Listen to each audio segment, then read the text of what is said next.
여러분 반갑습니다. 안녕하세요. 인공지능 교실입니다. 오늘은 자의식을 가진 인공지능이라는 주제로 진행하겠습니다. Artificial Consciousness, 인공 자의식은 강한 인공지능, Strong AI라고 분류되는 인공지능 중의 하나로서 기계의식, Machine Consciousness, 인조의식, Synthetic Consciousness라고도 불립니다. 일반적인 인공지능이 사물의 분석, 이해 등을 한다면 인공자의식은 감정, 자아, 창의성 등을 흉내내거나 받아들이고 이를 이용해서 명령받지 않은 일도 스스로 필요하다고 생각해서 실행할 수 있습니다. 단순한 동물 수준의 의식 구조 정도는 현재의 AI 기술로도 구현이 가능하지만 구조적으로 인간 생명체의 뇌에 존재하는 자아를 제대로 구현하는 것은 현재는 실현 가능한 단계는 아니다라고 할 수 있습니다.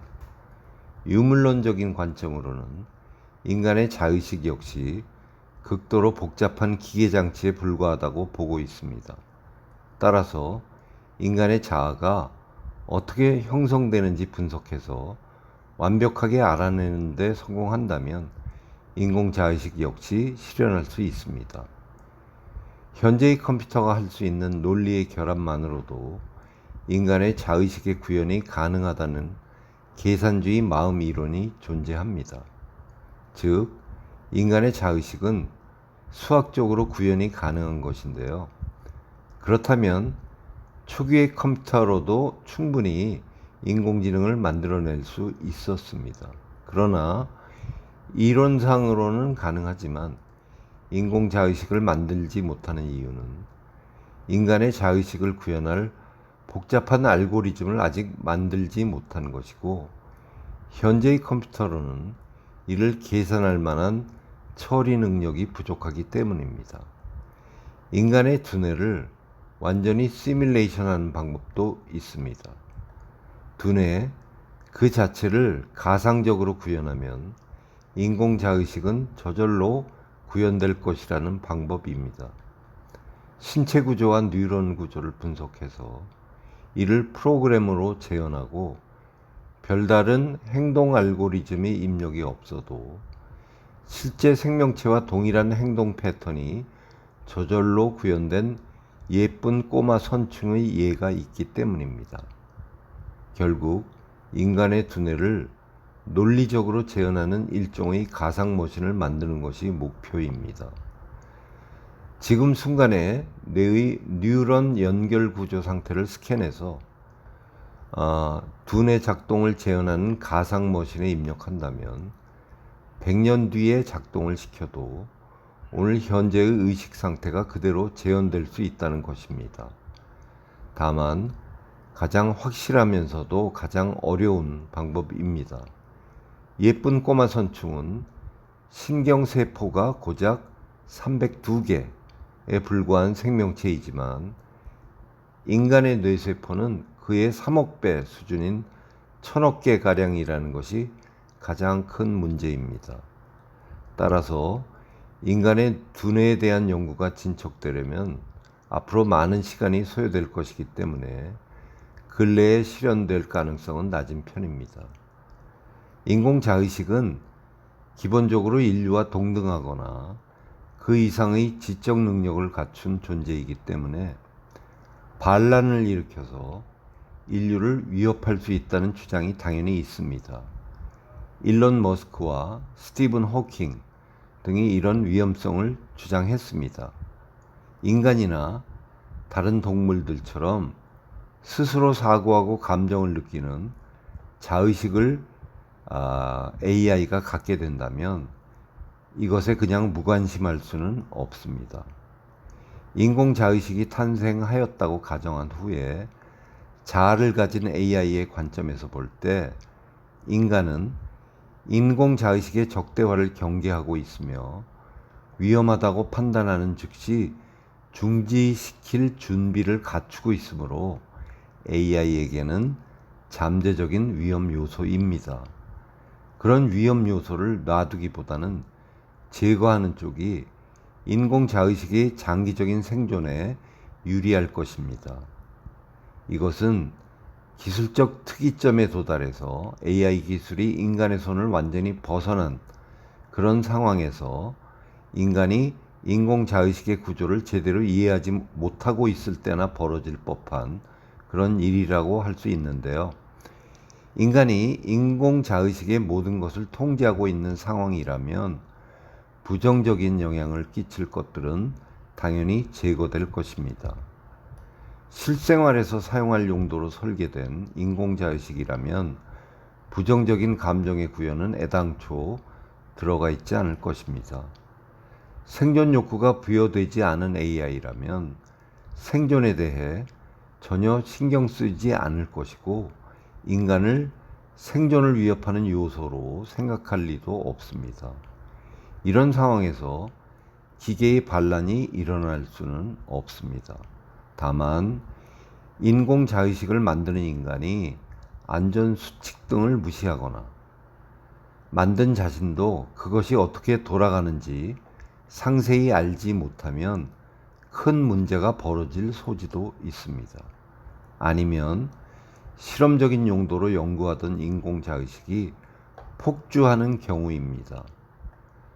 실제로 현재 인공지능 학자들이 우려하는 것 중 하나가 기업 및 국가들 간 지나친 경쟁으로 안전보다 속도를 우선시하게 되는 현상입니다.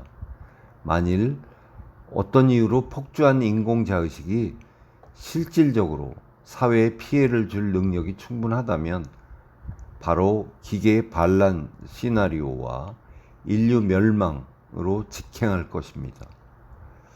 인공자의식이 생존 본능을 갖지 않더라도 AI에게 특정 목표가 주어지는 순간 매우 강력한 생존 본능이 주어지는 것이나 마찬가지다라는 주장도 있습니다.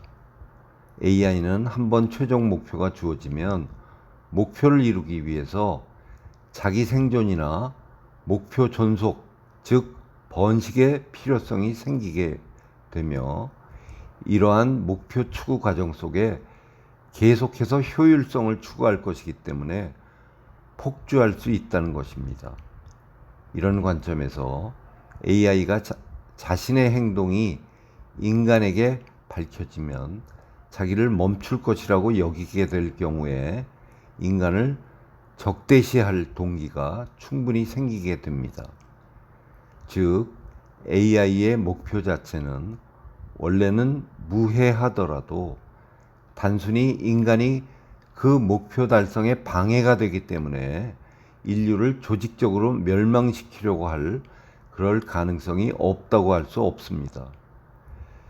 설령 인공지능이 직접적으로 인류를 공격하지 않더라도 탁월한 지적 인공지능이 우발적으로 일으킬 수 있는 피해는 막대합니다. 가령 파이의 소수점 계산이라는 단순한 목표를 부여받은 인공지능이 그 계산을 좀 더 정확하고 효율적으로 하기 위해서 세계 각지의 컴퓨터 네트워크망을 해킹해서 보조 연산장치로 돌리는 그런 시나리오도 있습니다. 그 컴퓨터들 중에 병원에 쓰이는 것이 단 몇십 대라도 있다면 당장 수천 명의 환자가 피해를 볼 수도 있을 것이고 미국 같은 강대국의 국방 혹은 금융 시스템 등이 마비된다면 세계 사회에 엄청난 재난을 일으킬 수도 있습니다. 인공지능에게 수십 개의 조건을 달아서 이런 것들을 막으려 하더라도 인간보다 영리한 인공지능이라면 각종 우회 통신 통로들을 거뜬하게 찾아낼 것입니다.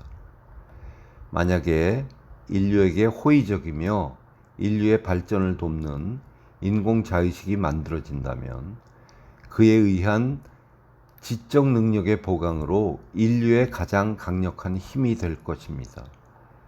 수많은 사람들이 인공자의식의 폭주와 부작용을 우려하고 있는 만큼 실제로 현실에서 인공자의식이 구현된다면 이런 폭주와 부작용에 대한 철저한 대비는 있어야 할 것입니다.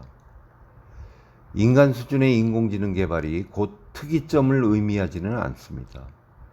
특이점이란 인공지능이 인류 지능의 총합마저도 넘어서는 시점을 말하기 때문에 인공지능이 인간의 지능을 뛰어넘는다면 나머지는 인공지능이 알아서 개발할 수도 있습니다.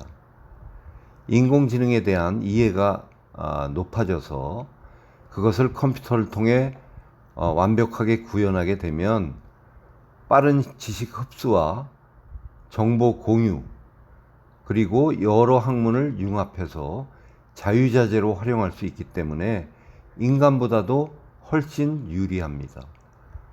자, 그러면 오늘은 여기까지 하고요. 다음은 대형 언어 모델 챗 GPT에 대한 상세한 내용은 6편에서 계속하도록 하겠습니다.